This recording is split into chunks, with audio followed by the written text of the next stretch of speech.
ஜெபம் செய்வோம். ஆண்டவரே எங்களுக்கு இறங்கும். கிறிஸ்துவே எங்களுக்கு இறங்கும். ஆண்டவரே எங்களுக்கு இறங்கும். பரமண்டலங்களுக்கு எங்கள் பிதாவே, உம்முடைய நாமம் பரிசுத்தப்படுவதாக, உம்முடைய ராஜ்யம் வருவதாக, உம்முடைய சித்தம் வருமிடத்திலே செய்யப்படுவது போல பூமியிலேயும் செய்யப்படுவதாக. அன்றன்றுள்ள எங்கள் அப்பத்தை எங்களுக்கு இன்று தாரும். எங்களுக்கு விரோதமாய் குற்ற செயல்களுக்கு நாங்கள் மன்னிக்கிறது போல எங்கள் குற்றங்களை எங்களுக்கு மன்னியும். எங்களை சோதனைக்குள் பிரவேசிக்க பண்ணாமல் தீமை எங்களை ரசித்துக் கொள்ளும். ராஜ்யமும் வலிமையும் என்றென்றைக்கும் இடைகளே.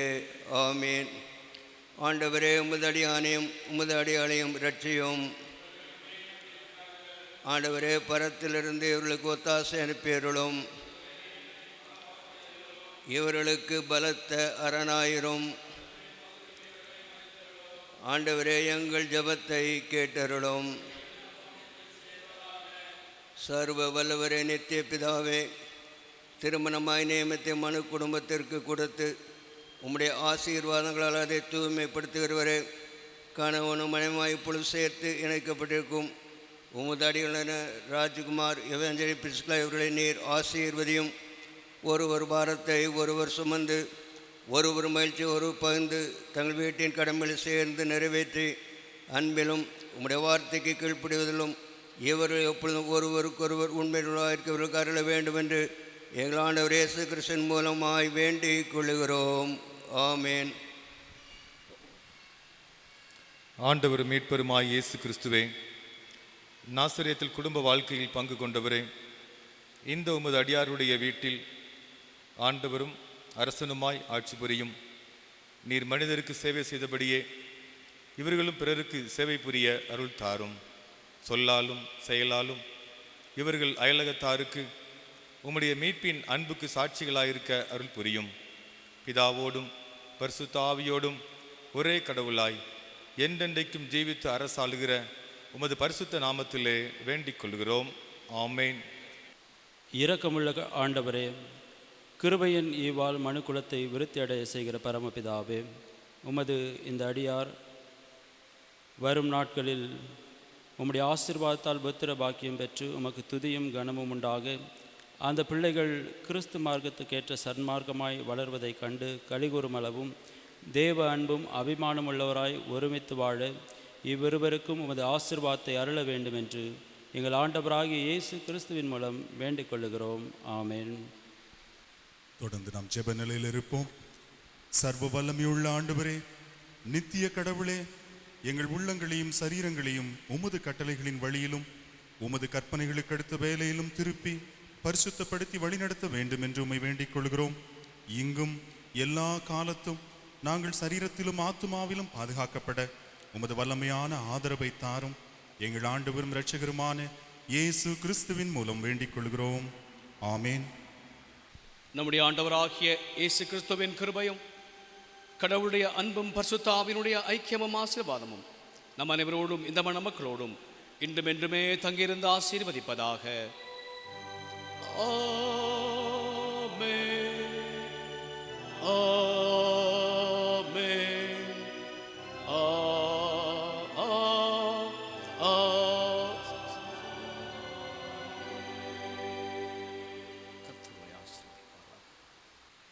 தற்போது திருமணத்திலே கணவனும் மனைவியுமாக இணைக்கப்பட்டிருக்கிற திரு ராஜ்குமார், திருமதி இவாஞ்சலின் ராஜ்குமார் ஆகிய இந்த புதுமண தம்பதிகளை ஆண்டவர் தற்போது ஆசீர்வதித்திருக்கிறார். அவர்களை திருச்சபையின் சார்பிலே அன்போடு கூட வாழ்த்துவதோடு வந்திருக்கிற உறவினர்கள், உற்றார் உறவினர் யாவரையும் கூட அன்போடு வாழ்த்தி வரவேற்கிறோம். இந்த திருமண ஆராதனையை அலங்கரித்து கொண்டிருக்கிற திருச்சபையின் ஆயர் பெருமக்களை அன்போடு வாழ்த்துகிறோம், வரவேற்கிறோம். ரெவரண்ட் தேவநேசன் ஆயர் TLC ஆனமலை போதக சேகரத்திலிருந்து வந்திருக்கிறார்கள். அவர்களை அன்போடு வரவேற்கிறோம். ரெவரண்ட் டேவிட் ஜெயசீலன் ஆயர் CSI மத்தூராயபுரம் திருச்சபை போதக சேகரத்திலிருந்து வந்திருக்கிறார்கள். அன்போடு வரவேற்கிறோம். ரெவரண்ட் ஆண்ட்ரூ மதுரம் ஆயர் அவர்கள் நம் மத்தியில் இருக்கிறார்கள். அவர்களையும் அன்போடு வரவேற்கிறோம். நமது திருச்சபையின் தலைமை ஆயர் ஜான் குணசீலன் ஐயாவும் இந்த திருமணத்தை நடத்தி கொண்டிருக்கிறார். அவர்களுக்கும் அன்பின் வாழ்த்துக்களை உரித்தாக்கிக் கொள்கிறோம். திருமதி ஸ்டெல்லா தினகரன் இயேசு அழைக்கிறார் ஊழியம் சென்னை அவர்கள் சிறப்பான வாழ்த்துக்களை புதுமண தம்பதியினருக்கு அன்போடு தெரிவிக்கிறார்கள். அதையும் தெரியப்படுத்துகிறோம். நம்முடைய ஆலயத்தில் திருமணம் செய்து கொள்கிற ஒவ்வொரு தம்பதியருக்கும் ஆலயத்தின் சார்பாக ஒரு பரிசுத்த வேதாகமத்தை வெகுமதியாக கொடுப்பது வழக்கம். அதன் அடிப்படையிலே இந்த அருமையான புதிய வேதாகமத்தை சபையின் சார்பாக உங்களுக்கு வழங்குவதிலே மகிழ்ச்சி அடைகிறோம். கர்த்தருடைய வேதம் உங்கள் கால்களுக்கு தீபமும் உங்கள் பாதைக்கு வெளிச்சமுமாயிருப்பதாக. பரிசுத்த வேதாகமத்திலிருந்து இப்பொழுது ஒரு பகுதியை வாசிக்க கேட்போம். வேத பகுதிக்கு பிறகு நம்ம மத்தியிலே வந்திருக்கிற TLC ஆயர் அவர்கள் மணமக்களுக்கு கர்த்தருடைய செய்தியை தருவார்கள். இந்த நாளிலே வாசிக்கும்படியாக தெரிந்து கொள்ளப்பட்ட வேத பகுதி பரிசுத்த யோவான் எழுதின நற்செய்தி நூல் 15ஆம் அதிகாரம் 9ஆம் வசனம் முதல் 12ஆம் வசனம் முடிய வாசிக்க கேட்போம். யோவான் 15ஆம் அதிகாரம் 9ஆம் வசனம் முதல் 12ஆம் வசனம் முடிய. என் பிதா என்னில் அன்பாயிருக்கிறது போல நானும் உங்களில் அன்பாயிருக்கிறேன். என்னுடைய அன்பிலே நிலைத்திருங்கள். நான் என் பிதாவின் கற்பனைகளை கைக்கொண்டு அவருடைய அன்பிலே நிலைத்திருக்கிறது போல நீங்களும் என் கற்பனைகளை கைக்கொண்டிருந்தால் என்னுடைய அன்பிலே நிலைத்திருப்பீர்கள். என்னுடைய சந்தோஷம் உங்களில் நிலைத்திருக்கும்படிக்கும் உங்கள் சந்தோஷம் நிறைவாயிருக்கும்படிக்கும் இவைகளை உங்களுக்கு சொன்னேன். நான் உங்களில் அன்பாயிருக்கிறது போல நீங்களும் ஒருவரில் ஒருவர் அன்பாயிருக்க வேண்டும் என்பதே என்னுடைய கற்பனையாயிருக்கிறது என்றார் என்பதே. ஆண்டவர்தாமே இந்த வார்த்தைகளை மணமக்களுக்கும் நமக்கும் ஆசீர்வதிப்பாராக. ஆமென். ஆண்டவரை நோக்கி ஜெபம் செய்வோம். வாரும் தூய ஆவியானவரே, வந்து எங்கள் உள்ளங்களை நிரப்பும். அதில் அன்பெனும் தீயை பற்றி எரிய பண்ணும். பல்வேறு மொழிகள் பேசுகின்ற பல்வேறு நாட்டினரை ஒரே விசுவாசத்திற்குள்ளாக கூட்டி சேர்த்திருக்கிற தேவரீர், இப்பொழுதும் உம்முடைய வார்த்தையின் வல்லமையினால் இந்த மணமக்களுக்கும் இங்கே வந்திருக்கின்ற ஒவ்வொரு தம்பதியினருக்கும் உம்முடைய வார்த்தைகள் மூலமாக நீர் பேசும். உமது வார்த்தை மட்டுமே சத்தியம் சுவாமி. ஆமென். எல்லாரும் சந்தோஷமாக இருக்கிறீங்களா? மாப்பிள்ளை பொண்ணு நல்லா சந்தோஷமாக இருக்காங்க. நீங்கள் சந்தோஷமாக இருக்கிறீங்களா? எல்லாரும் சந்தோஷமாக இருக்கிறீங்களா? கல்யாணமா கல்யாணம் காணாவூர் கல்யாணம் அந்த பாட்டில் முதல் அடியில் ஆன்னு வரும், அப்புறம் ஓன்னு வரும், அப்புறமா திருமண வாழ்க்கை பொதுவாக எல்லோரும் கேலியாக சொல்வது அது ஆ என்று ஆரம்பித்து ஓ என்று வந்து என்று அமைதியாகிவிடும் என்று. ஆனால் கர்த்தரிலே நிலைத்திருப்பவர்களுக்கு அப்படிப்பட்ட காரியம் இல்லவே இல்லை. ஏனென்று சொன்னால் திருமறையிலே அநேக உருவகங்கள் உண்டு. ஆண்டவரை மேய்ப்பராகவும் நம்மை ஆடுகளாகவும், ஆண்டவரை பிதாவாகவும் நம்மை பிள்ளைகளாகவும், ஆண்டவரை ராஜாவாகவும் நாம் நாட்டின் மக்களாகவும், ஆண்டவரை கணவராகவும் நம்மை மனைவியாகவும் பல உருவகங்கள் உண்டு. அதில் மிக மிக முக்கியமான ஒரு உருவகம் கணவன் மனைவி என்கின்ற ஒரு உருவகம். ஆண்டவர் சொல்லுகிறார், உன் சிருஷ்டிகரே உன் நாயகர், உன் சிருஷ்டிகரே உன் நாயகர். Your creator is your husband. ஆகவே தான் ஓசியாவிலே நாம் பார்க்கின்றோம், உன்னை நான் நித்திய விவாகத்திற்கென்று தெரிந்து கொண்டேன். மெய்ப்பன் மற்ற உறவுகளை காட்டிலும் அந்த கணவன் மனைவி உறவு என்பது ஆண்டவரே மணவாளனாகவும் தம்முடைய திருச்சபையை, இஸ்ரவேலை இன்றைய திருச்சபையை தம்முடைய மணவாட்டியாகவும் நித்திய விவாகத்திற்கென்றே அவர் தெரிந்து கொண்டிருக்கின்றார். ஆகவே இது மிக மிக முக்கியமான ஒரு உறவு. இது கவர்னன்ட் ரிலேஷன்ஷிப். இது ஒரு உடன்படிக்கை உறவாக இருக்கின்றது. இந்த நாளிலே கூட வாசிக்க கேட்ட பகுதியில் யோவான் 15ஆவது அதிகாரத்தின் 12ஆவது வசனம், இது ஆண்டவருடைய ஃபேர்வெல் ஸ்பீச், ஆண்டவருடைய பிரிவு உரையாக இருந்தாலும் ஆண்டவர் இது சீஷருக்கு தம்முடைய மரணத்தை குறித்து ஆயத்தப்படுத்தின வார்த்தை. ஆனால் அந்த வார்த்தை இன்றைய நாளிலே இந்த தம்பதிகளுக்கும் இங்கே வந்திருக்கிற ஒவ்வொரு தம்பதிகளுக்கும் இது பிரயோஜனமான ஒன்றாக இருக்கிறது.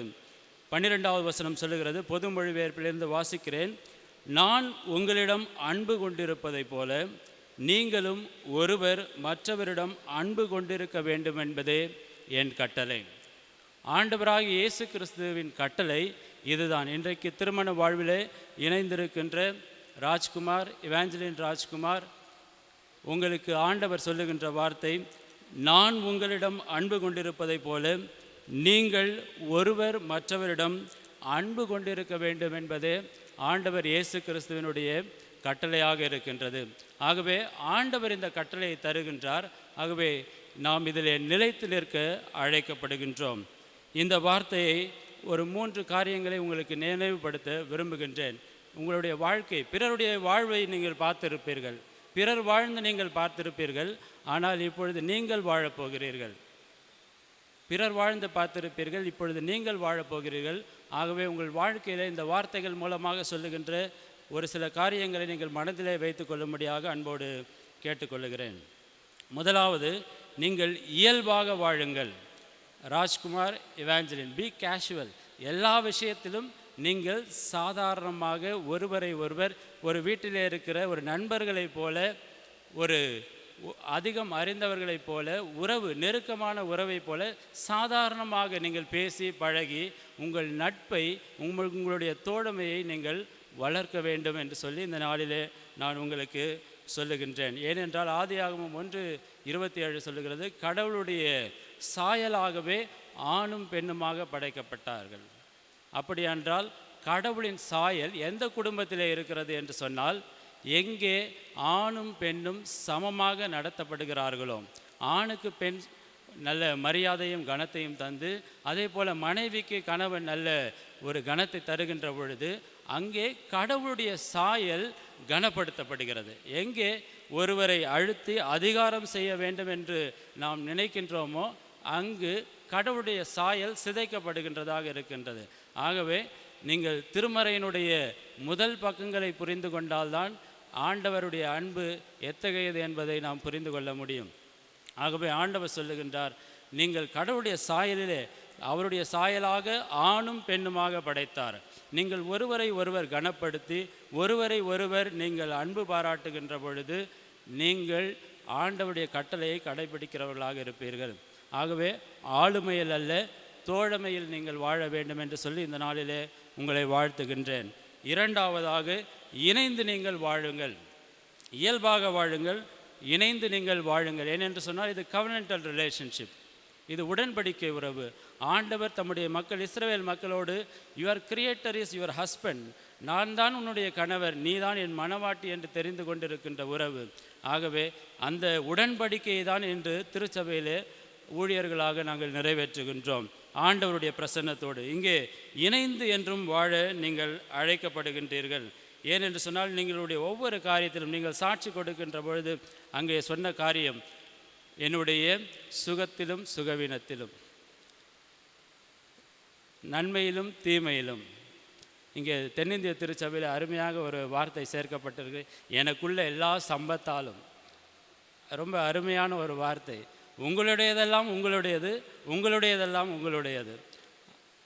ஆகவே ஷேரிங் இது மிக மிக முக்கியம். இணைந்து வாழ்வதிலே, நீங்கள் பகிர்ந்து கொள்வதிலே, முடிவு எடுப்பதிலே, நீங்கள் பேசுகின்ற நண்பர்களைப் போல பேச நீங்கள் அழைக்கப்படுகிறீர்கள். இணைந்து எப்பொழுதும் எல்லா காரியத்தையும் நான் தான் செய்வேன் என்பது அது அன்பு அல்ல, நாம் செய்வோம் என்பதே அதில் அன்பாக இருக்கின்றது. ஆகவே நீங்கள் இணைந்து எல்லாவற்றிலும் செயல்பட அழைக்கப்படுகின்றோம். நாம் பாடிக்கொண்டு வந்தபொழுது கூட, இரு தன்மையும் சேர்ந்த கன்னியின் மைந்தனே, இரு பேரையும் இணைக்க வாருமே. ஆண்டவர் இணைக்கின்ற ஆண்டவர். ஆண்டவர் ஒருபோதும் அவர் பிரிவினைகளின் ஆண்டவர் அல்ல, ஆண்டவர் சமாதானத்தின் ஆண்டவர், இணைக்கின்றவர். ஆகவே இணைந்திருப்பது, ஆண்டவரோடு நாம் இணைந்திருக்கின்ற உறவுதான் நம்மை நம்முடைய வாழ்க்கையில் இணைந்திருக்கும். இங்கே இருக்கின்ற ஒவ்வொருவருக்கும் இந்த வார்த்தை சொல்லப்படுகிறது, எல்லாரும் இணைந்து ஆண்டவரிலே வாழ அழைக்கப்படுகிறோம். கிரேக்க மொழியிலே முக்கியமான ஒரு வார்த்தை இன் கிறிஸ்டோஸ். இன் கிறிஸ்டோஸ் என்று சொன்னால் கிறிஸ்துவுக்குள். பொது மொழிபெயர்ப்பில் அது சொல்லுகிறது, நீங்கள் கிறிஸ்துவோடு இணைந்த நிலையில், கிறிஸ்துவோடு இணைந்த நிலையில் நீங்கள் வாழ வேண்டும். கிறிஸ்துவோடு இணைந்த நிலையில் நீங்கள் எல்லா காரியத்தையும் செய்ய வேண்டும். இயல்பாக வாழுங்கள், இணைந்து என்றும் வாழுங்கள். கடைசியாக நான் சொல்லுகிறேன், இறை வார்த்தையை மையமாக வைத்து கொண்டு வாழுங்கள். கடவுளுடைய வார்த்தை உங்களுடைய வாழ்க்கையினுடைய மையமாக இருக்க வேண்டும். பேதுரு சொன்னால், நாங்கள் யாரிடத்திற்கு போவோம்? நாங்கள் யாரிடத்திற்கு போவோம்? வாழ்வு தருகின்ற வார்த்தைகள் உம்மிடத்திலே உண்டாயிருக்கிறது. ஆண்டவர் தான் வாழ்வை அமைக்கின்றார், அந்த வாழ்வை முழுமைப்படுத்துகின்றார். நான் இந்த உலகத்திற்கு வந்த நோக்கமே நீங்கள் வாழ்வு பெறும் பொருட்டும், அந்த வாழ்வு நிறைவான வாழ்வாக இருக்க வேண்டும் என்பதே ஆண்டவருடைய ஏக்கமாக இருக்கின்றது. ஆகவே உங்களுடைய வாழ்வு கட்டப்பட வேண்டும் என்று சொன்னால் இறை வார்த்தை இல்லாமல் பைபிள் சென்டர்ட் லைஃப், நீங்கள் கடவுளுடைய வார்த்தையை மாத்திரமே எல்லாவற்றிலும் முதன்மையாக கொண்டிருக்க வேண்டும். அவருடைய ஆலோசனை, நான் உனக்கு போதித்து நீ நடக்க வேண்டிய வழியை உனக்கு காட்டுவேன், உன் மீது என் கண்ணை வைத்து உனக்கு ஆலோசனை சொல்லுவேன் என்று ஆண்டவர் சொல்லுகின்ற போது, நமக்கு வாழ்க்கையில் ஆலோசனைகளை வெளியிலே தேடாமல் ஆண்டவருடைய வார்த்தையிலேயே நாம் நிலைத்து நிற்க, எப்படி அந்த மையம், இறை வார்த்தை மையம், உங்களுடைய புயல் சொல்லுகின்ற போது இங்கே மையம் கொண்டிருக்கிறது என்று சொல்லுகிறது போல உங்களுடைய வாழ்க்கை எங்கே மையம் கொண்டிருக்க வேண்டும் என்று சொன்னால் வார்த்தையிலே தான் மையம் கொண்டிருக்க வேண்டும். உங்களுடைய சோர்வு நேரத்தில் அது தேற்றும், பலவீன நேரத்தில் உங்களுக்கு பலன் தரும், உங்களுடைய வாழ்க்கையிலே போராட்டமான சூழ்நிலையிலே உங்களுக்கு பாதுகாப்பாக இருக்கும். நீங்கள் எதை செய்ய வந்தாலும் அது உங்களுக்கு வழிகாட்டும். ஆகவே இந்த நாளிலே ஆண்டவர் உங்களுக்கு சொல்லுகின்றார், நான் உங்களிடம் அன்பு கொண்டிருப்பதைப் போல நீங்களும் ஒருவர் மற்றவரிடம் அன்பு கொண்டிருக்க வேண்டும் என்பதே என் கட்டளை என்று சொல்கிறார். இது ஆண்டவருடைய கட்டளை. ஆகவே நீங்கள் இயல்பாக இருங்கள், இணைந்து என்றும் வாழுங்கள், இறை வார்த்தையை மையப்படுத்தி வாழுங்கள். கர்த்தர் தாமே உங்களை ஆசீர்வதிப்பாராக. ஆமென்.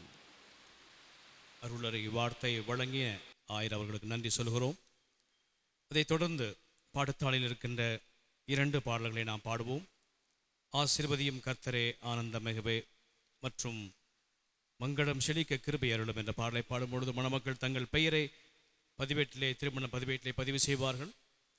மணமகன் சார்பாக ஒருவரும் மணமகள் சார்பாக ஒருவரும் சாட்சி கையெழுத்திட வர வேண்டும். இருவரும் தென்னிந்திய திருச்சபையின் அங்கத்தினர்களாக நீங்கள் இருக்க வேண்டும். அவை மணமன் சார்பாக ஒருவரும் மணமகள் சார்பாக ஒருவரும் வந்திருந்து சிறப்பு சாட்சி கையெழுத்திடுமாறு உங்களை அன்பா அழைக்கிறேன். அநேகர் நீங்கள் எங்களுடைய சபைக்கு வருகை தந்திருக்கிறீர்கள். உங்கள் யாவரையும் எங்களுடைய கோவை கிருஷ்ண ஆலயத்தின் சார்பாக அன்போடு வாழ்த்தி வரவேற்பதிலே மகிழ்ச்சி அடைகிறோம். சிறப்பாக நம்ம மத்தியிலே எங்களுக்கு மிகவும் பிரியமான எங்களுடைய கிருபா, அதாவது ஈஸ்வலைக்கிற ஊழியத்திலே அதிக பாடல்களை பாடி ஆண்டவரை மகிமைப்படுத்துகிற அவர்கள் மத்தியில் இருக்கிற அவர்களும் அன்பாய் அழைக்கிறோம். எங்கள் குடும்பத்தை சார்ந்த அநேக குடும்ப உறவினர்கள் சென்னையிலிருந்தும் மற்றும் மதுரையிலிருந்து திருச்சியிலிருந்து வந்திருக்கிற உங்கள் யாவரையும் குடும்பங்கள் சார்பாக அன்போடு கூட வாழ்த்தை வரவேற்றுக் கொள்வதிலே மகிழ்ச்சி அடைகிறோம். பாடல் பாடும் பொழுது மணமக்கள் தங்கள் பெயரை பதிவேட்டிலே பதிவு செய்வார்கள்.